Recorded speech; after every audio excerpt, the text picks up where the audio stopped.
In the 45 days after December 17th, I spent $10.5 million. I'm gonna say that again. I spent $10.5 million in 45 days. This wasn't investor money or anything like this. This was my money, and now it's all gone. It was here a minute ago. I just don't understand where it went.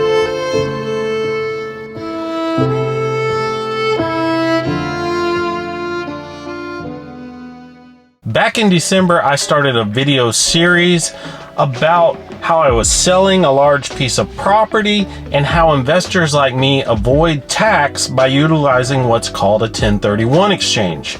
This is an allowance by the IRS to encourage reinvestment when you sell an investment property. If you haven't seen any of those videos, I suggest you go back and watch them. It's pretty interesting. Also, I get more in depth on how a 1031 exchange works and how you can use it to save money and defer taxes when you're investing in real estate. On December 17th, I sold an 1,100 acre ranch that I had owned for about 6 years. I bought the ranch for about $4 million and I put a little bit of money into it, so I had about $5 to $5.5 million invested in this project. I didn't really want to sell this piece of property.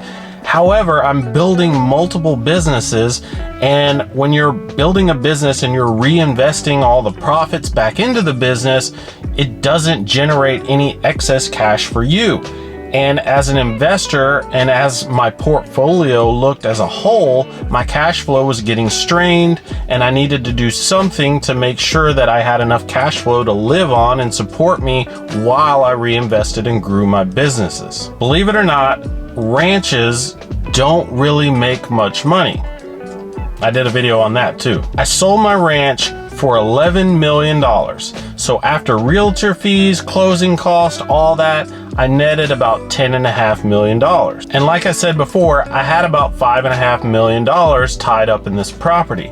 So that left me with about a $5 million gain. Normally, in this scenario and in the tax bracket that I'm in, I would pay 30% tax on that $5 million, which would be somewhere around $1.5 million. But because of the 1031 exchange, I deferred all of those taxes and I didn't pay anything. The IRS allows investors to utilize a 1031 exception and defer all taxes as long as they invest that money into a like-kind investment. And what that means is, as long as you buy more real estate, that's an investment.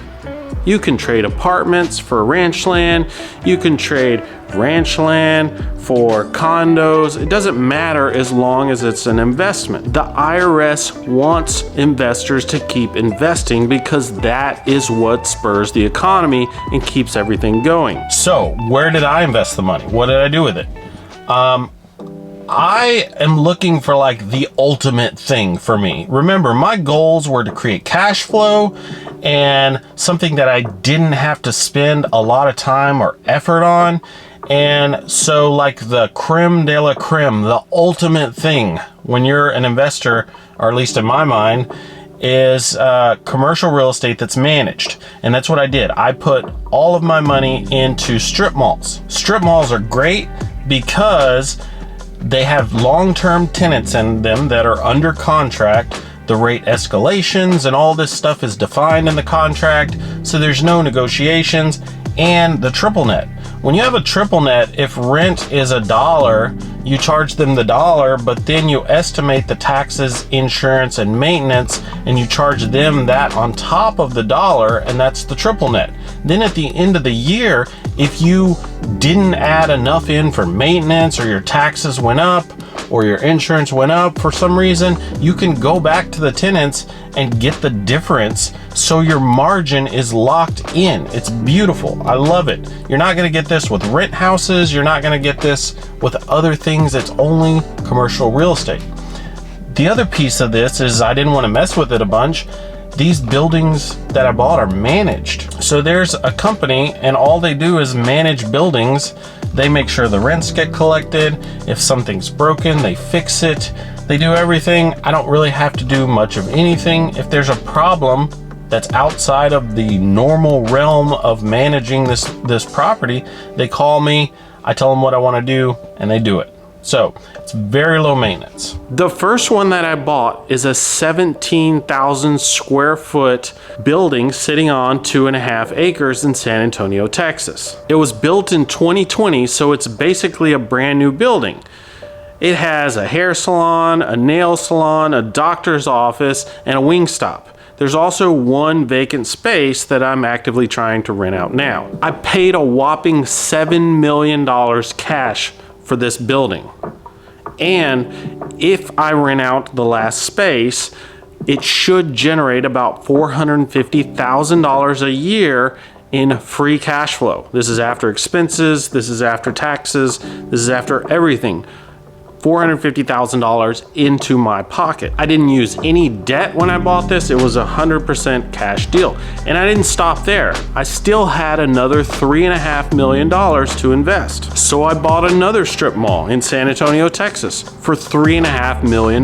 Believe it or not, the market in San Antonio and Texas in general is so hot that I put a full price cash offer in on this property the day it went on the market.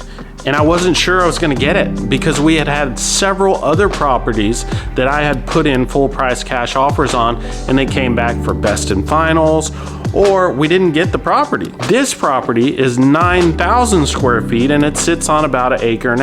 There's a nail salon, a dentist, a Great Clips, and my favorite, a donut shop. There's also one extra space that accounts for about 10% of the building that needs to be rented out.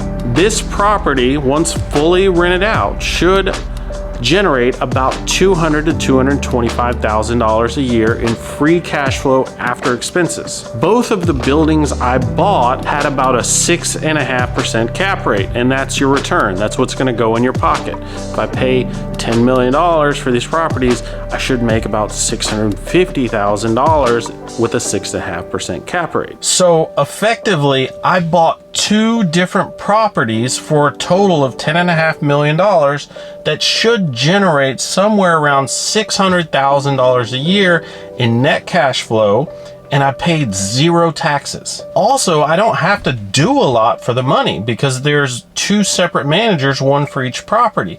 This is what they do for a living. They're good at it. On top of that, there's not a whole lot of things to manage, so they're pretty cheap. It's just making sure the trash gets picked up, making sure rents get paid, making sure taxes get paid, stuff like that. I would say overall, I'm extremely happy with these investments, and I'm looking forward to owning them for forever. But one thing I do hear a lot when I tell people about this investment is, but Travis, if you had $10 million, you could have utilized debt and you could have bought up to $50 million worth of real estate. And in the long run, once that real estate was paid off, you would have been way richer. So let me address this. There's 2 reasons that I didn't use debt on either one of these deals. The first one is, it's not my ultimate goal to be richer at any cost. It's my goal to create steady, sustainable cash flows. If I utilize debt, then the cash flows would have to pay that debt. And there might be some left over. I'm not saying there wouldn't, and there might be ways to structure the deal where you still had a pretty good bit of cash flow. But my ultimate goal was cash flow, security, low maintenance, all right? The other thing is, I like to sleep at night. And if I had $40 million of debt, it would be hard for me to sleep at night. Quality of life is a big deal to me. It's why I do so many of the things I do, like eat right, exercise, spend time with my family. It's because there's more to life than chasing every penny. In this scenario, I spent $10 million on prime real estate that over time will appreciate in value and pay me good, consistent cash flows. I don't need to chase another $40 million or whatever. I'm not interested in that. Essentially, I would rather be worth 8 figures and be able to sleep at night than be worth 9 figures and be leveraged to the moon. The second part of this, and this just is exactly against the first point I made, is I have these unencumbered assets that are worth a lot of money and generate very good cash flows. So if an opportunity does ever come up that I just love, that I just can't pass up, it would be very, very easy for me to finance these assets and take on a little bit of debt to use it for this new opportunity. Like if I saw a company that I just wanted to buy, I just loved it, it made so much sense, it was just too good to walk away from. Or if there was some type of downturn and real estate was selling cheap, right? I have these assets that create this steady cash flow. Banks love that. I could go and say, hey, I want to borrow $5 million. They'd say, here it is, no questions asked. They're just going to take a lien against my properties, right? Now, that may or may not ever happen. I'm perfectly fine just holding these pieces of real estate and collecting the cash flows. But if the right opportunity came along, I could take advantage of it, right? So tell me, do you think this is a good investment? Did I do something that you don't like here that you would have done different? I love to get a conversation going. I love it when people have a different point of view or a different perspective. And I love it when people comment on the video. Guys, if you liked the video, please hit the like button, subscribe to the channel. I'm gonna put a couple of videos up right here. These are the original 1031 videos that I started for the series, and check them out, and I'll see you soon in the next video.